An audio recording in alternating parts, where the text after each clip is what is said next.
থেকে উঠে আমি রান্না করলাম। চিঠি কেন আসে না আর দেরি সহে না। 1984 সালে এফডিসিতে নতুন মুখের সন্ধানে 30 জনকে সিলেকশন করেছিলেন কর্তৃপক্ষ। সেই 30 জন নায়ক নায়িকার মধ্যে সোহেল চৌধুরী আর দিতি পাশ করেছিলেন। আমি একদিন তোমায় না দেখি। তারপর ছবি শুটিং করতে করতে তাদের দুজনের মধ্যে প্রেম হয়, দুজনে বিয়েও করে ফেলেন। তারপর জন্ম হয় এক মেয়ে আর এক ছেলে। সুখে চলছিল তাদের সাজানো সংসার। কিন্তু আগমন ঘটে আরেক সুপারস্টার হিরো ইলিয়াস কাঞ্চনের। তার স্ত্রী জাহানারা মারা যান রোড অ্যাক্সিডেন্টে। দিতির সঙ্গে জুটি বেঁধে একটানা 30 থেকে 35টি ছবি অভিনয় করে তারা।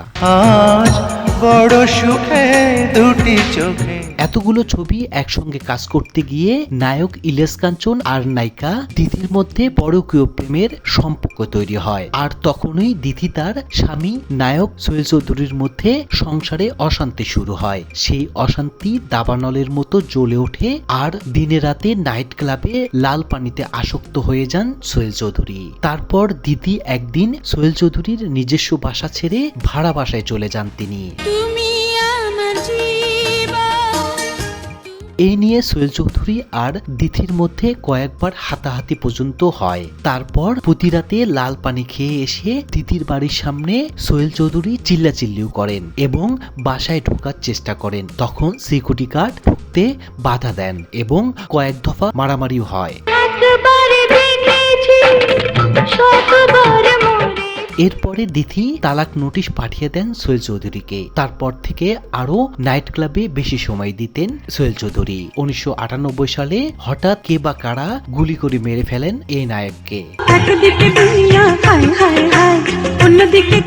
তারপর সেই পরকীয় প্রেমের পরিসমাপ্তি করেন ইলিয়াস কাঞ্চন ও দিতি বিয়ে করে। কিন্তু সেই সংসার বেশি দিন স্থায়ী হয়নি, মাত্র কয়েক মাসের মধ্যে তাদের ডিভোর্স হয়ে যায়। তখন ইলিয়াস কাঞ্চন বলে এই বিয়ে ছিল তার ভুল সিদ্ধান্ত। আমি ভালোবাসার সুখে যে স্বামীকে ছেড়ে নতুন ভালোবাসায় ঘর বাঁধলেন সে ভালোবাসাও পেল না দিতি। ধীরে ধীরে ভুল বুঝে পরে নিজের কষ্টের প্রায়শ্চিত্ত করতে থাকেন। হঠাৎ ব্রেন টিউমার ধরা পড়ে 2016 সালেই মারা যান দিতি। অন্যদিকে ইলিয়াস কাঞ্চন একা পথ চলতে চলতে অবশেষে সেই দিতির রোগে অর্থাৎ ব্রেন টিউমার হয়ে ধুকে ধুকে বেঁচে আছেন এখনো। পরিশেষে বলা যায় এক পরকীয়া 3টি জীবন নষ্ট করলো আর ফলাফল কেউ সুখী হতে পারেননি।